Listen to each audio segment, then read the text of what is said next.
let's talk about Ronna McDaniel's interview, the former RNC chair. She was on NBC this weekend, and after years of sowing doubts about the 2020 election and trying to overturn the election results, she was a part of that process, and she seemed to shift her tune yesterday. Let's listen to this. Talk about the other side. Ultimately, he won the election. Pardon? Ultimately, he won the election, but there were lots of problems with the 2020 election. 100%. And that's fair. But I don't think he won it fair. Did Joe Biden win the election fair and square? He won. He's the legitimate win fair and president. square? Fair and square, he won. It's certified. It's done.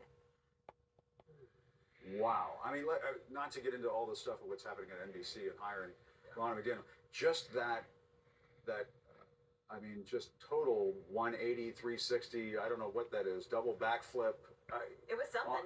on her part. Yeah. Didn't exactly stick the landing. Not quite. Yeah. I also just kind of was struck by, she just didn't seem remorseful at all. She didn't, the sincerity there of understanding her actions and the implications and the impact of those actions didn't really come through. And quite honestly, I'm like, hey, thanks for coming forward 3+ years later. Thanks for telling the truth now. After you got hired by a network. Has been done. After you've gone, and think about the lives that she's impacted.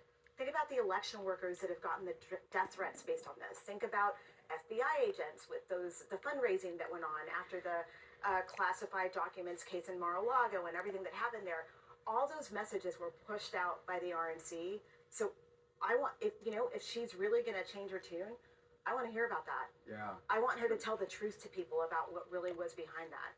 Yeah, sure, Michael. I mean, if you're an election denier, you're a reality denier.